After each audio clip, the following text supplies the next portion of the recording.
നമസ്കാരം സുഹൃത്തുക്കളെ, LGS level question പേപ്പറിന്റെ 25ാമത്തെ ക്ലാസ്സിലേക്ക് സ്വാഗതം. ഇന്ന് ക്വസ്റ്റ്യൻ പേപ്പറിന്റെ കോഡ് 224/2023. ഓക്കെ ആണോ? നമുക്ക് ക്ലാസ്സിലേക്ക് കടക്കാം കേട്ടോ. നമുക്ക് ക്ലാസ്സുകളൊക്കെ ഇഷ്ടപ്പെടുകയാണെങ്കിൽ ഒന്ന് സബ്സ്ക്രൈബ് ചെയ്ത് സപ്പോർട്ട് ചെയ്യുക, ലൈക്ക് ചെയ്യുക, ഷെയർ ചെയ്യുക. അതുപോലെ താഴെ നിങ്ങളുടെ വിലയേറിയ കമന്റുകൾ പ്രതീക്ഷിക്കുകയാണ്. പിന്നെ നമ്മുടെ ടെലിഗ്രാം ഗ്രൂപ്പിൽ കൂടി ഒന്ന് അംഗമാവുക. ഓക്കെ, ഫസ്റ്റ് ക്വസ്റ്റ്യൻ നോക്കാം. വൈക്കം സത്യാഗ്രഹം നടന്ന വർഷം. എപ്പോഴാണ് വൈക്കം സത്യാഗ്രഹം നടന്നത്? നമ്മളിപ്പോ 25ാമത്തെ ക്വസ്റ്റ്യൻ പേപ്പർ അല്ലേ? അപ്പൊ ഇതില് 25 ക്വസ്റ്റ്യൻ പേപ്പറിൽ കണ്ട കാര്യങ്ങൾ ഇഷ്ടംപോലെ ഇതിലുണ്ടാവും, ഇതിലുണ്ടാവും. അപ്പൊ ആ ക്വസ്റ്റ്യൻ ഒക്കെ എത്തുമ്പോൾ ഒത്തിരി സ്പീഡ് പോകും കേട്ടോ. കാരണം നമ്മൾ പഠിച്ചതല്ലേ, പഠിച്ച് എത്ര പ്രാവശ്യം റിവൈസ് ചെയ്തു. ഓക്കെ, അപ്പൊ എല്ലാത്ത ഭാഗങ്ങൾ എത്തുമ്പോൾ ഒന്നും കൂടിയിട്ട് 2-3 പ്രാവശ്യം വായിച്ചു തരാം കേട്ടോ. വൈക്കം സത്യാഗ്രഹം നടന്ന വർഷം. ഇവിടെ ക്വസ്റ്റ്യൻ PSC ഒന്നാമത്തത് എന്താ ഡിലീഷൻ ചെയ്തിരിക്കുന്നതെന്ന് അറിയില്ല. 1924 പോർച്ചുഗീസുകാരുടെ കയ്യിൽ നിന്ന് ചാലിയങ്കോട്ട തിരിച്ചുപിടിക്കാൻ സാമൂതിരിയെ സഹായിച്ചത് ആരാണ്? പോർച്ചുഗീസുകാരുടെ കയ്യിൽ നിന്ന് ചാലിയങ്കോട്ട തിരിച്ചുപിടിക്കാൻ സാമൂതിരിയെ സഹായിച്ചത് ആരാണ്? കുഞ്ഞാലി മരക്കാർ മൂന്നാമനാണ്. കുഞ്ഞാലിമാര് 4 പേരുണ്ട് കേട്ടോ. അതില് മൂന്നാമനാണ് ചാലിയങ്കോട്ട തിരിച്ചുപിടിക്കാൻ സാമൂതിരിയെ സഹായിച്ചത്. താഴെ പറയുന്നവരിൽ വള്ളത്തോൾ നാരായണ മേനോന്റെ കൃതി അല്ലാത്തത് ഏത്? വള്ളത്തോളിന്റെ കൃതി അല്ലാത്തത് ഏതാണ്? പാഞ്ചാലി ശബദമാണ് അല്ലാത്തത്. അതിൽ എന്റെ ഗുരുനാഥൻ, ഇന്ത്യയുടെ കരച്ചിൽ, ബാപ്പുജി ഇതൊക്കെ വള്ളത്തോളിന്റെ കൃതികളാണ്. ഭാരതീയ റിസർവ് ബാങ്കിന്റെ ആസ്ഥാനം, അതായത് RBIയുടെ ആസ്ഥാനം മുംബൈ ആണ്. രാഷ്ട്രത്തിന്റെ നിർബന്ധിതമായ ചുമതല ഏതാണ്? ഒരു രാഷ്ട്രം തീർച്ചയായിട്ടും നിർബന്ധമായിട്ടും ചെയ്തിരിക്കേണ്ട ഒരു ചുമതല എന്താണ്? അവകാശങ്ങളെ സംരക്ഷിക്കേണ്ടത്. സതി എന്ന ശ്രദ്ധേയമായ ചിത്രം താഴെ പറയുന്നവരിൽ ആരുമായി ബന്ധപ്പെട്ടിരിക്കുന്നു? സതി എന്ന ശ്രദ്ധേയമായ ചിത്രം നന്ദലാൽ ബോസ് ആണ്. തിരുവിതാംകൂർ മുസ്ലിം മഹാജന സഭ സ്ഥാപിച്ച സാമൂഹ്യ പരിഷ്കർത്താവ് വക്കം അബ്ദുൽ ഖാദർ മൗലവി. മലയാളത്തിലെ ആദ്യത്തെ വ്യാകരണ ഗ്രന്ഥം തയ്യാറാക്കിയത്? മലയാളത്തിലെയാണ് ആദ്യത്തെ വ്യാകരണ ഗ്രന്ഥം തയ്യാറാക്കിയത് ആഞ്ചലോസ് ഫ്രാൻസിസ് ആണ്. മലയാളത്തിലെ ആദ്യത്തെ വ്യാകരണ ഗ്രന്ഥം തയ്യാറാക്കിയത് ആഞ്ചലോസ് ഫ്രാൻസിസ് ആണ്. ഇന്ത്യയിൽ അനുഭവപ്പെടുന്ന പ്രാദേശികവാദം. നമ്മുടെ ഇന്ത്യയിൽ അനുഭവപ്പെടുന്ന, ഇവിടെ ചോദ്യം ചോദിക്കണം, പ്രാദേശികവാദമാണ്. ലൂ ആണ്. മാരക രോഗമായി നിപ്പയ്ക്ക് കാരണം വൈറസ് ആണ്. ഇന്ത്യയുടെ അതിർത്തി ശരിയായിട്ട് രേഖപ്പെടുത്തുക. ഇന്ത്യയുടെ അതിർത്തി ഏതാണ്? ബി ആണ് അല്ലെ. കിഴക്ക് ഭാഗത്ത് ഏതാണ്? ബംഗാൾ ഉൾക്കടല്. പടിഞ്ഞാറ് ഭാഗം അറബിക്കടല്. തെക്കു ഭാഗത്ത് ഇന്ത്യൻ മഹാസമുദ്രം. വടക്കു ഭാഗത്ത് ഹിമാലയ പർവ്വതം. ശ്രദ്ധിക്കണം കേട്ടോ, ഇവിടെ ഹിമാലയ പർവ്വതമാണ്. ഇവിടെ തെക്കു ഭാഗത്ത് ഇന്ത്യൻ മഹാസമുദ്രമാണ്.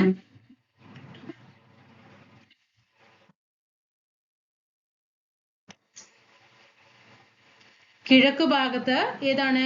ബംഗാൾ ഉൾക്കടലാണ്. പടിഞ്ഞാറ് ഭാഗത്ത് അറബിക്കടലാണ്. ഇനി ഇന്ത്യയുടെ ഭക്ഷ്യകലവറ എന്നറിയപ്പെടുന്നത് കഴിഞ്ഞ ക്വസ്റ്റ്യൻ പേപ്പറിൽ പഠിച്ചതാണ്. ഏതാണ് ഇന്ത്യയുടെ ഭക്ഷ്യകലവറ? സമതലങ്ങളാണ് അല്ലെ. ഇന്ത്യയിലെ ഏറ്റവും വലിയ പീഠഭൂമി ഡക്കാൻ പീഠഭൂമി. ഇന്ത്യയിലെ ഏറ്റവും വലിയ കൽക്കരിപ്പാടം ഷാറിയ. താഴെ കൊടുത്തിട്ടുള്ളതിൽ നിന്നും പുനഃസ്ഥാപന ശേഷി ഉള്ളതും ചെലവ് കുറഞ്ഞതും പരിസ്ഥിതി പ്രശ്നങ്ങൾ ഉണ്ടാക്കാത്തതുമായ ഊർജ്ജ സ്രോതസ്സുകൾ കണ്ടെത്തുക. ഇന്നലത്തെ ക്ലാസ്സിൽ പഠിച്ചതാണ് ഇതെല്ലാം. നമ്മള് 30 ഡേയ്സ് ചാലഞ്ചിൽ ഈ കാര്യങ്ങളൊക്കെ പറഞ്ഞിട്ടുണ്ട്. ഏതാണ്? സി ആണ് അല്ലെ. 2, 3, 5 വേലിയോർജം, ജൈവവാതകം, സൗരോർജം ഇതെല്ലാം ഏതിനാണ്? പുനഃസ്ഥാപിക്കാൻ ശേഷിയുള്ളതും പാരമ്പര്യേതര ഊർജ സ്രോതസ്സിന് ഉദാഹരണവുമാണ്. പാരമ്പര്യേതര ഊർജ സ്രോതസ്സിന് ഉദാഹരണമാണ് വേലിയോർജം, സൗരോർജം, ജൈവവാതകം. കൽക്കരിയും പെട്രോളും പാരമ്പര്യ ഊർജ സ്രോതസ്സിന് ഉദാഹരണമാണ്. താഴെ തന്നിരിക്കുന്നവ ഖാരിഫ് വിളകൾ അല്ലാത്തത് ഏത്? ഖാരിഫ് വിള അല്ലാത്തത് താഴെ തന്നിട്ടുള്ളതിൽ ഖാരിഫ് വിള അല്ലാത്തത് ഏതെന്ന് ചോദിച്ചാൽ നമുക്കറിയാം. ഖാരിഫ് വിള എന്ന് പറയുമ്പോൾ തന്നെ നമുക്ക് ആദ്യം ഓർമ്മ വരിക നെല്ലാണ് അല്ലെ. ആ നെല്ല് എന്ന് വരുന്ന ഓപ്ഷൻ ഒക്കെ ഉള്ളത് മാറ്റി 1 എന്നുള്ള ഓപ്ഷൻ. 1-ല് നെല്ല് വന്നു. അപ്പൊ ഇതിലൊക്കെ 1 വന്നിട്ട് അപ്പൊ ഇതൊന്നും അല്ല എന്ന് മനസ്സിലായി. ഇനി എന്താണ്? നമുക്ക് ഇനി അടുത്തത് ഏതാണ്? ഗോതമ്പ് അല്ലെ. രണ്ടാമത്തെ ഓപ്ഷൻ ഏതാണ്? ഗോതമ്പ്. അത് എന്താണ്? റാബി വിളയ്ക്ക് ഉദാഹരണമാണ്. ഓപ്ഷൻ 2 എന്തായാലും ആൻസറിലുണ്ട്. ഇപ്പോൾ ആൻസർ ഏത് വരും? ഡി ആണ് കേട്ടോ. 2, 3, 4, 8 2, 3, 4 ഏതാ? പുകയില. പിന്നെ 8 പഴവർഗ്ഗങ്ങൾ. പഴവർഗ്ഗങ്ങൾ ഏതാണ്? സെയ്ത് വിളയ്ക്ക് ഉദാഹരണമാണ്. ഓക്കെ, പരുത്തി, ചണം, നെല്ല്, ചോളം, കരിമ്പ്, കടല, ഇതൊക്കെ ഇതിനാണ് ഖാരിഫ് വിളകൾക്ക് ഉദാഹരണമാണ്. ഇവിടെ ഖാരിഫ് വിളകൾക്ക് ഉദാഹരണങ്ങൾ ഏതൊക്കെയാ തന്നിരിക്കുന്നത്? നെല്ല് തന്നിട്ടുണ്ട്, പിന്നെ ചോളം അല്ലേ, നെല്ല്, ചോളം, പിന്നെ ഏതാണ്? പരുത്തി, ചണം, പഴവർഗ്ഗമിന് സെയ്ത് വിളയാണ്, കരിമ്പ്, കടല, ഇതൊക്കെ എന്തിനാണ്? ഖാരിഫ് വിളകൾക്ക് ഉദാഹരണം ആണ്. നെക്സ്റ്റ്, യൂണിവേഴ്സൽ ഫൈബർ എന്നറിയപ്പെടുന്നത്, യൂണിവേഴ്സൽ ഫൈബർ പരുത്തിയാണ്.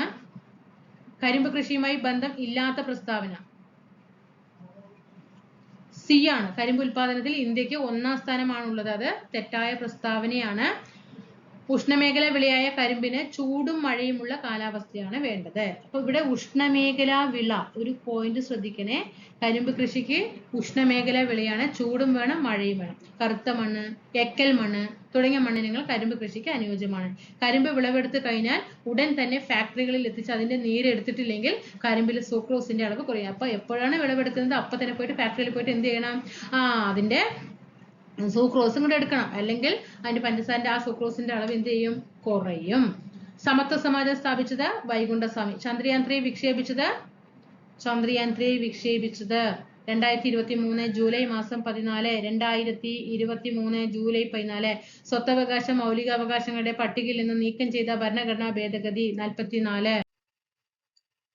ഓക്കെ, അവിടെ നമുക്ക് കറണ്ട് അഫയറിൽ ഒന്ന് അപ്ഡേറ്റ് ചെയ്യേണ്ടതുണ്ട്. കരിമ്പ് ഉൽപാദനത്തിൽ 1ാം സ്ഥാനത്ത് നിൽക്കുന്ന രാജ്യം, നമ്മളിപ്പോ അവിടെ ഓപ്ഷനിൽ എന്താ തന്ന? ഇന്ത്യ ആണ് തന്നില്ലേ. 2ാം സ്ഥാനത്ത് നിന്ന് 1ാം സ്ഥാനത്ത് ഇന്ത്യ എന്നാ തന്നത്, തെറ്റാണ്.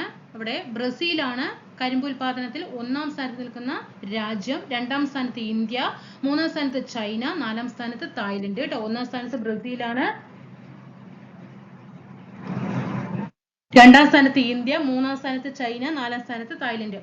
ഇനി കരിമ്പ് ഉൽപാദനത്തിൽ ഒന്നാമത് നിൽക്കുന്ന സംസ്ഥാനം ഏതാ എന്ന് ചോദിച്ചാൽ ഏതാണ്? ഉത്തർപ്രദേശ് ആണ്. ഏറ്റവും കൂടുതൽ കരിമ്പ് ഉൽപ്പാദിപ്പിക്കുന്ന സംസ്ഥാനം ഉത്തർപ്രദേശ്. ഇനി നമ്മുടെ കേരളത്തിലേക്ക് വരുമ്പോൾ കേരളത്തിൽ ഏറ്റവും കൂടുതൽ കരിമ്പ് ഉൽപ്പാദിപ്പിക്കുന്ന ജില്ല ഇടുക്കി ജില്ലയാണ്. 2ാം സ്ഥാനത്ത് പാലക്കാടാണ്, 3ാം സ്ഥാനത്ത് ആലപ്പുഴയാണ് കേട്ടോ. ആദ്യം പാലക്കാടായിരുന്നു, ഇപ്പൊ എന്തായി? ഇടുക്കിയിലേക്ക് മാറിയിട്ടുണ്ട് കേട്ടോ. ആദ്യം കറണ്ട് അഫയറിലൊക്കെ പഠിക്കുമ്പോൾ നമ്മൾ പാലക്കാടാണ് പഠിക്കുക. പക്ഷെ ഇപ്പോ 1ാം സ്ഥാനത്ത് ഇടുക്കിയാണ്, 2ാം സ്ഥാനത്ത് പാലക്കാട്, 3ാം സ്ഥാനത്ത് ആലപ്പുഴ. അടുത്തത്, മൗലിക കടമകൾ ഇന്ത്യൻ ഭരണഘടനയിൽ ഉൾപ്പെടുത്തിയ ഭരണഘടനാ ഭേദഗതി 1976 42ാമത്തെ ഭേദഗതിയിലൂടെയാണ് ഫണ്ടമെന്റൽ റൈറ്റ് എന്ത് ചെയ്യുന്നത്? ഇന്ത്യൻ ഭരണഘടനയിൽ ഉൾപ്പെടുത്തുന്നത്. ദേശീയ മനുഷ്യാവകാശ കമ്മീഷന്റെ പ്രഥമ ചെയർമാൻ രംഗനാഥ മിശ്ര. ദേശീയ പതാകയുടെ രൂപകൽപ്പന ഭരണഘടനാ നിർമ്മാണ സഭ അംഗീകരിച്ചത് ദേശീയ പതാക 47 ജൂലൈ 22. എത്ര പ്രാവശ്യം ഈ ക്വസ്റ്റ്യൻ വായിച്ചിട്ടുണ്ടാവും ഇല്ലേ? 1947 ജൂലൈ മാസം 22 ഭരണഘടന ദേശീയ പതാക ആരാ രൂപകൽപ്പന ചെയ്ത? പിംഗലി വെങ്കയ്യ. ഏത് സംസ്ഥാനക്കാരനാണ്? ആന്ധ്രാപ്രദേശുകാരനാണ്. ദേശീയ പതാകയുടെ നീളവും വീതിയും 3:2. വന്ദേ മാതരം ചിട്ടപ്പെടുത്തിയിരിക്കുന്നത് ബംഗാളി ഭാഷയില്. ദേശീയ ചിഹ്നത്തിൽ ഉൾപ്പെട്ടിരിക്കുന്ന വാക്യം സത്യമേവ ജയതേ. ഇന്ത്യയുടെ ദേശീയ പൈതൃക മൃഗം ഏതാണ്? ആനയാണ്. കേന്ദ്ര വിവരാവകാശ കമ്മീഷൻ രൂപീകരിച്ച വർഷം 2005. ഇന്ത്യൻ ഭരണഘടനയുടെ ഏതു ഭാഗത്താണ് മൗലിക കടമകളെ കുറിച്ച് പ്രതിപാദിക്കുന്നത്? ഭാഗം 4A ഭാഗം 3 എന്താണ്? മൗലിക അവകാശം, ഫണ്ടമെന്റൽ ഡ്യൂട്ടീസ്. മൗലിക അവകാശം. പാർട്ട് 2 പൗരത്വത്തെ കുറിച്ച് പ്രതിപാദിക്കുന്നു.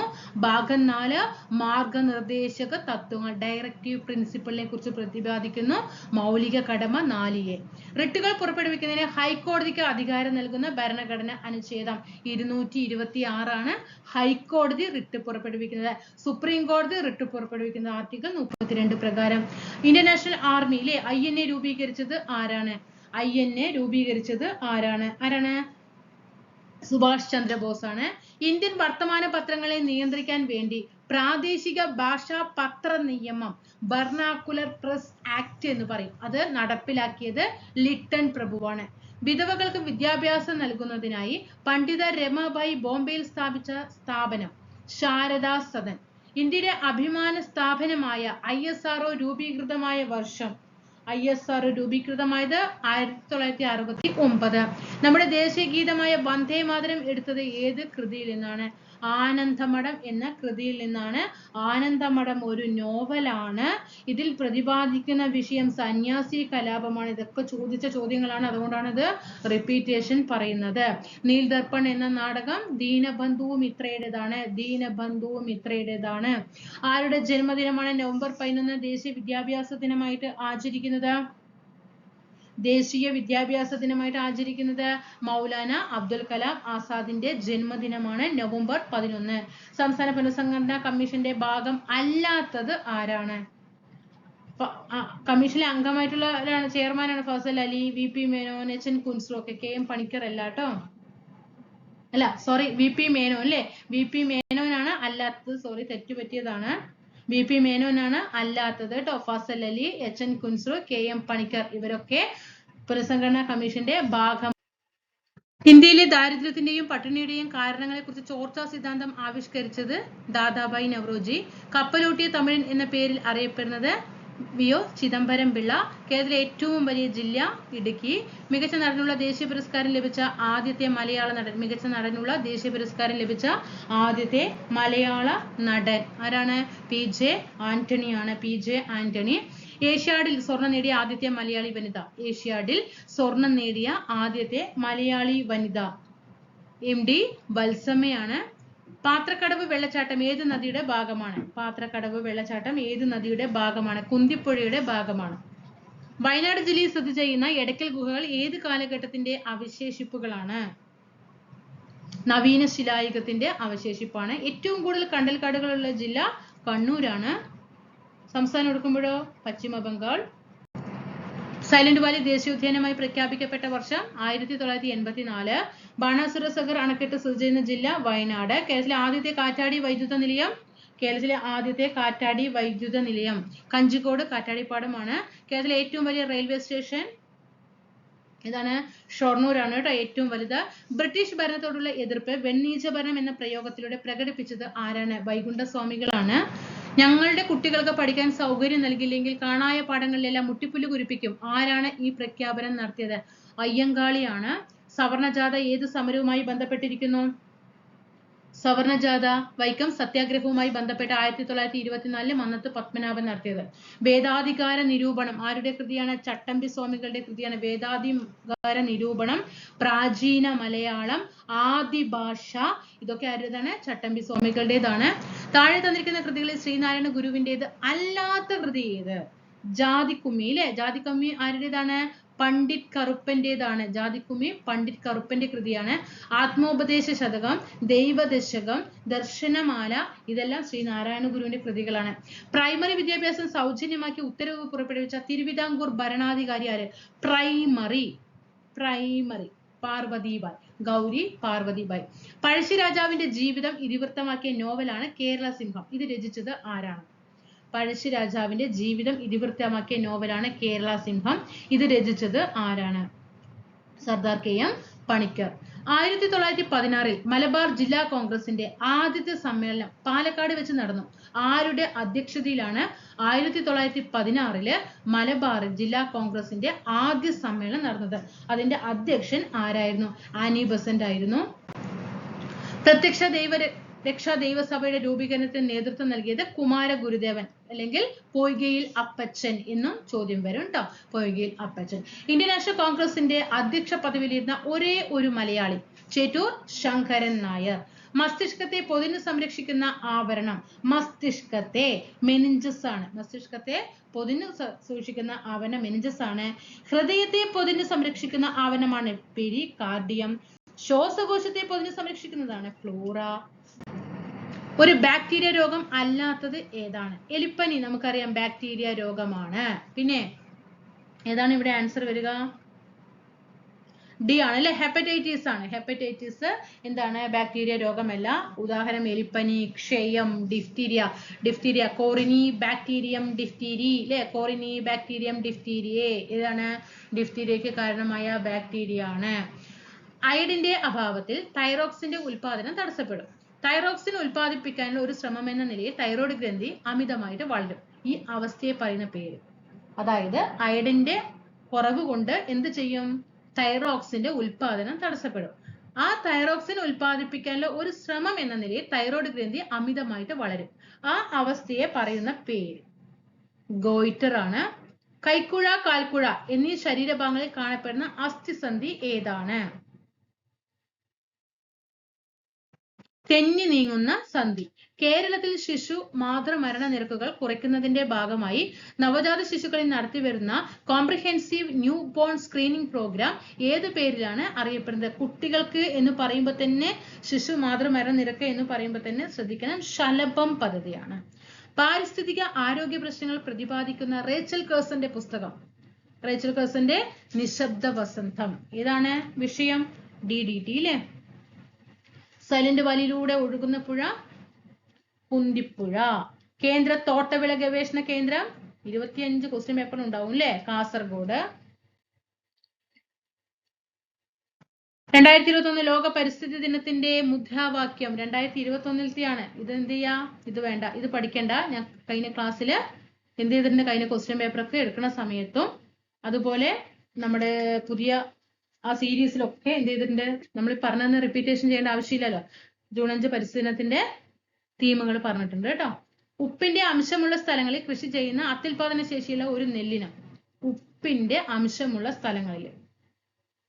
7ാണ് ആറ്റത്തിനുള്ളിൽ കാണുന്ന കണങ്ങളുടെ പേരും അവയുടെ ചാർജും തന്നിരിക്കുന്നു. ശരിയായ ജോഡികൾ കണ്ടെത്തുക. ആറ്റത്തിനുള്ളിൽ കാണപ്പെടുന്ന കണങ്ങളാണ് ഇലക്ട്രോണ്, പ്രോട്ടോണ്, ന്യൂട്രോണ് ഒക്കെ അല്ലെ? അതിനൊക്കെ എന്ത് ചാർജാണ്? ഇലക്ട്രോണിന് നമുക്കറിയാം നെഗറ്റീവ് ചാർജ് ആണ് അല്ലെ? ഇലക്ട്രോൺ കണ്ടുപിടിച്ചത് ആരാ? J.J. തോംസൺ അല്ലെ? ഇലക്ട്രോൺ കണ്ടുപിടിച്ചത് J.J. തോംസൺ ആണ്. അപ്പൊ ഇവിടെ ചോദ്യം എന്താണ്? ആറ്റത്തിനുള്ളിൽ കാണുന്ന കണങ്ങളുടെ പേര്, അവയുടെ ചാർജ്, ശരിയായ ജോഡി. അപ്പൊ 1 എന്ന ഓപ്ഷൻ എന്തായാലും ശരിയായിട്ടുള്ളത് ആൻസർ ആണ്. അപ്പൊ ഇത് തെറ്റാണ് അല്ലെ? ഇവിടെ 1 എന്ന ഓപ്ഷൻ ഇല്ല, അതുകൊണ്ട് അത് ഒഴിവാക്കി. പ്രോട്ടോണിന് ചാർജ് ഇല്ല, തെറ്റായ പ്രസ്താവനയാണ്. പ്രോട്ടോണിന് പോസിറ്റീവ് ചാർജ് ആണ്. അപ്പൊ 2 എന്ന് വരുന്ന ഓപ്ഷൻ ഒക്കെ മാറ്റിക്കോ. ഇനി വേറെ 2 ഇല്ല അല്ലെ? ഇനി പ്രോട്ടോണിന്റെ ചാർജ് പോസിറ്റീവ് ചാർജ് ആണ്. ഓപ്ഷനിൽ എന്തായാലും എന്ത് വേണം? 3 എന്ന ഓപ്ഷൻ ഉണ്ടാകണം. ഇവിടെ 3 എന്ന ഓപ്ഷൻ ഉണ്ടോ? ഇല്ല. ആൻസർ ഈസ് 1ഉം 3ഉം. അപ്പൊ ഇലക്ട്രോണിന്റെ ചാർജ് നെഗറ്റീവ്, പ്രോട്ടോണിന്റെ ചാർജ് പോസിറ്റീവ് ചാർജ്, ന്യൂട്രോണിന്റെ ചാർജ് എന്താ? നോ ചാർജ് അല്ലെ? ന്യൂട്രോൺ നമ്മൾ അങ്ങനെ ആ ഒരു ഫ്ലുവന്റ് തന്നെ പറഞ്ഞു പഠിക്കാം. Neutron no charge. അപ്പോ ഇലക്ട്രോണിന്റെ ചാർജ് എന്താണ്? നെഗറ്റീവ് ചാർജ് ആണ്. കണ്ടുപിടിച്ചത് J.J. തോംസൺ. പ്രോട്ടോണിന്റെ ചാർജ്, പ്രോട്ടോൺ പോസിറ്റീവ് ചാർജ് കണ്ടുപിടിച്ചത് ഏണസ്റ്റ് റൂദർഫോർഡ്. ന്യൂട്രോണിന് നോ ചാർജ് കണ്ടുപിടിച്ചത് ആരാണ്? ജെയിംസ് ചാഡ്വിക് ആണ്. ഓക്കെ. ഏത് ലോഹത്തിന്റെ അയിരാണ് കലാമിൻ? സിങ്ക്. അഷ്ടമ നിയമം ആവിഷ്കരിച്ചത് ആരാണ്? John Newland.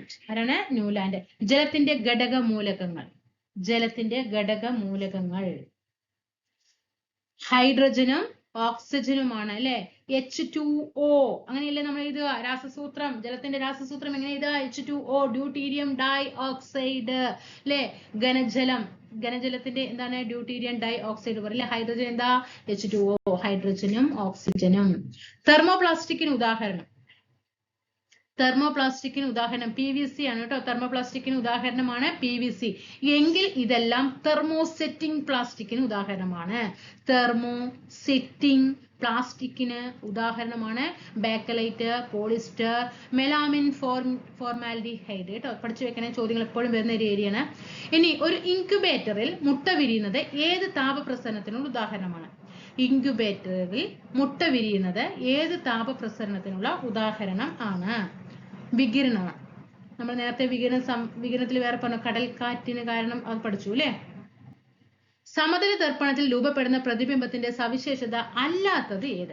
സമതല ദർപ്പണത്തിൽ നമുക്ക് കോൺകേവ് ദർപ്പണം പഠിക്കാനുണ്ട്, കോൺവെക്സ് ദർപ്പണം പഠിക്കാനുണ്ട്, സമതല ദർപ്പണം പഠിക്കാനുണ്ട്. അതിൽ ആ പ്രതിബിംബത്തിന്റെ സവിശേഷത അല്ലാത്തത് ഏതാണ്? ആൻസർ C ആണ്. 2ഉം 3ഉം അതിന്റെ സവിശേഷത അല്ല.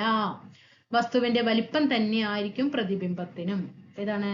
സമതല ദർപ്പണത്തിൽ എന്തായിരിക്കും? ഒരു വസ്തുവിന്റെ വലിപ്പം എത്രയാണോ അതേ വലിപ്പം തന്നെ ആയിരിക്കും പ്രതിബിംബത്തിനും. വസ്തുവും ദർപ്പണവും തമ്മിലുള്ള അകലവും ദർപ്പണവും പ്രതിബിംബവും തമ്മിലുള്ള അകലവും തുല്യമായിരിക്കും. അത് ഈ വാക്കിൽ തന്നെ കണക്ട് ചെയ്യണം കേട്ടോ. സമം. അപ്പോ വസ്തുവിന്റെ വലിപ്പം തന്നെയായിരിക്കും പ്രതിബിംബത്തിനും. വസ്തുവും ദർപ്പണവും തമ്മിലുള്ള അകലവും ദർപ്പണവും പ്രതിബിംബവും തമ്മിലുള്ള അകലവും തുല്യമായിരിക്കും. ഇനി ചന്ദ്രന് ഒരു തവണ ഭ്രമണം ചെയ്യാൻ വേണ്ട സമയം. ചന്ദ്രന് ഒരു തവണ ഭ്രമണം ചെയ്യാൻ വേണ്ട സമയം 27 ദിവസം. പെൻസിൽ കോമ്പസിൽ ഘടിപ്പിച്ച് വൃത്തം വരയ്ക്കുമ്പോൾ പെൻസിലിന്റെ ചലനം ഏതു തരം ചലനമാണ്? അപ്പൊ നമ്മൾ എന്ത് ചെയ്യും? പെൻസിലിനെ കോമ്പസിൽ ഘടിപ്പിക്കും, എന്നിട്ട് നമ്മൾ അങ്ങനെ വൃത്തം വരയ്ക്കും അല്ലെ? ആ വൃത്തം വരയ്ക്കുമ്പോൾ ആ പെൻസിൽ ചലിക്കുന്നത് ഏത് തരം ചലനത്തിന് ഉദാഹരണമാണ്? വർത്തുള ചലനത്തിന് ഉദാഹരണമാണ് അല്ലെ? ഇനി നമ്മൾ സ്വന്തം അക്ഷത്തിൽ അടിസ്ഥാനമാക്കി കറങ്ങുന്നതാണെങ്കിൽ ഭ്രമണമാണ്. ഇനി ദോലനം എന്താണ്?